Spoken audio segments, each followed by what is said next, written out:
बिस्मिल्लाहिर्रहमानिर्रहीम अस्सलामु अलैकुम। आप पाकिस्तान डेली न्यूज़ देख रहे हो। मेरा नाम है अब्दुर्रहमान नाज़िन। आज 10 नवंबर है।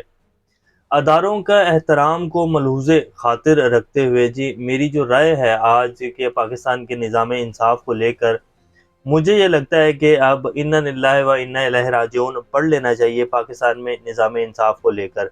क्योंकि आज पाकिस्तान की सुप्रीम कोर्ट की जो 15 जजेस हैं, जिनको आप हीरे कह सकते हैं, सबसे बड़ी अदालत है पाकिस्तान की सुप्रीम कोर्ट, और 15 जजेस हैं सुप्रीम कोर्ट के। और सुप्रीम कोर्ट का जज ऐसे ही नहीं लग जाता। ये वो 15 जजेस हैं जिन्होंने पाकिस्तान में निज़ाम इंसाफ को जो है कायम करना है, पाकिस्तान में आइन के ऊपर जो अमल दरामद करवाना है, पाकिस्तान में तमाम इदारे जो हैं वो आइन के मुताबिक चलाना सुप्रीम कोर्ट का काम है। और तमाम जितने भी अदारे हैं, जितने भी अफसरान हैं, वो सारे हमारे आइन के ताबे है। इवन के पाकिस्तान की रियासत, पाकिस्तान की आवाम जो है वो भी इस कानून के ताबे है। और अब वहाँ जो हालात बन गए हैं, जस्टिस उमर अता बंदियाल साहब जो कि साबिक चीफ जस्टिस हैं, उनके दौर में भी लड़ाई शुरू हुई और वाज़िया जो है तकसीम पैदा हो गई। और बड़े बड़े तजिया निगारों ने कहा कि जी ये तो बहुत गलत हुआ है, ये नहीं होना चाहिए था। सुप्रीम कोर्ट में इस तरह की तकसीम जो है, ये तबाही के दहाने के ऊपर हमारा निज़ाम इंसाफ तो ऑलरेडी खड़ा हुआ है, लेकिन अगर अब ये तकसीम भी वाज़िया हो जाएगी तो फिर पीछे बचेगा ही क्या। फिर खैर उमर अता बंदियाल साहब ने जो है उसको ठंडा करने की कोशिश की। काजी फाइज साहब और जस्टिस उमर अता बंदियाल साहब, ये दो जो हैं अलग धड़े बन गए हुए थे। फिर खैर मुलाकातें हुई, फिर एंड में उनके जाते हुए जो फेयरवेल पार्टीज हुई, उसमें जो है उनकी कुछ वीडियोस सोशल मीडिया के ऊपर और मेन स्ट्रीम मीडिया के ऊपर चलाई गई, और ये तासुर दिया गया कि नहीं जी सब ठीक है, वो बस सिर्फ बातें की जा रही थी और तज़किये दिए जा रहे थे। खैर वो बात काफ़ी हद तक कम हो गई। अब आज जस्टिस मज़ाहिर अली अकबर नकवी साहब जो कि सुप्रीम कोर्ट के जज हैं, उन्होंने 18 सफ़हात पर मुश्तमिल जी एक नोट लिखा है और उसे सुप्रीम जुडिशल कौंसिल में जमा करवा दिया। और उन्होंने सीधा सीधा जस्टिस पाकिस्तान के जो चीफ जस्टिस हैं काजी फाइज ईसा साहब, उनके साथ जो दो और चीफ जस्टिस हजरात हैं जो कि सुप्रीम जुडिशल कौंसिल में उनके खिलाफ जो शिकायत गई हुई थी जस्टिस मज़ाहिर अली अकबर नकवी साहब की, उनको सुन रहे हैं। तो उसके ऊपर उन्होंने एतराज़ात उठाए हैं।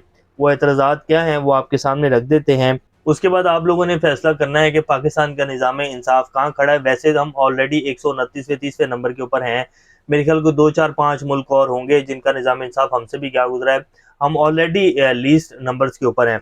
और इसके सुनने के बाद आप लोगों की राय, अगर आप ये समझते हैं कि पाकिस्तान का निज़ाम इंसाफ ठीक चल रहा है तो वो आपकी राय है, लेकिन मुझे मेरा आइन इजाज़त देता है कि मैं अपनी राय जो है आप लोगों के सामने रखूँ। अब जी 18 सफ़हात पर मुश्तमिल चार्जशीट जस्टिस मज़ाहिर अली अकबर नकवी ने सुप्रीम जुडिशल कौंसिल के 3 अरकान chief justice of Pakistan justice Sardar Tariq और जस्टिस नईम अख्तर अफगान पर संगीन एतराज़ात उठाते हुए कौंसिल से अलग होने का मुतालबा कर दिया। अब वो कहते क्या हैं, जिस अंदाज से मेरे खिलाफ कार्रवाई शुरू की गई है, इससे मेरे बुनियादी कानूनी हकूक सलब किए गए। इंसाफ के सही तकाजे पूरे करने के लिए चीफ जस्टिस को मेरे खिलाफ केस नहीं सुनना चाहिए था। जस्टिस मज़ाहिर अकबर नकवी ने सुप्रीम जुडिशल कौंसिल में जवाब जमा करवा दिया। जस्टिस मज़ाहिर अकबर नकवी ने मौक़िफ़ इख्तियार किया कि चीफ जस्टिस फाइज ईसा केस में सुप्रीम कोर्ट ने करार दिया कि शफाफ ट्रायल जज का हक है, इसलिए मुझे जुडिशल कौंसिल का जारी करदा शो काज नोटिस बुनियादी हकूक के मुनाफी है। जुडिशल कौंसिल की प्रेस रिलीज मेरे राय के बगैर जारी करने से मेरे बुनियादी हकूक मुतासिर हुए हैं। जुडिशल कौंसिल इस वक्त कार्रवाई कर सकती है जब मुतफ़क्का फैसला हो, पर जुडिशल कौंसिल अक्सरती फैसले के जरिए किसी जज के खिलाफ कार्रवाई का इख्तियार नहीं रखती जो अब इनके खिलाफ किया जा रहा है, जैसे कि जिसमें काजी फाइज ईसा साहब हैं और दो और जस्टिस हजरात हैं।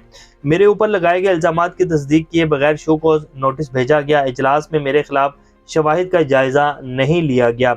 उन्होंने जब उस इजलास के मिनट्स मांगे, जो कि उनका हक है, नहीं कि उन्हें पता तो हो कि भी मेरे खिलाफ क्या बातें हो रही हैं इजलास में, सुप्रीम जुडिशल कौंसिल का जो इजलास है, तो वो भी उनको नहीं दिए गए। हालांकि वो जस्टिस हैं सुप्रीम कोर्ट के, उनको देने चाहिए थे। उन्होंने कहा कि बतौर जज सुप्रीम कोर्ट तैनाती के दौरान जस्टिस काजी फाइज ईसा ने मुशर्रफ फैसले के सबब जुडिशल कौंसिल में मेरी तैनाती की मुखालफत की। 3 अप्रैल 2023 को जस्टिस काजी फाइज और जस्टिस तारिक ने साबिक चीफ जस्टिस उमर अता बंदियाल साहब को ख़त लिखकर मेरे खिलाफ कार्रवाई चलाने की बात की।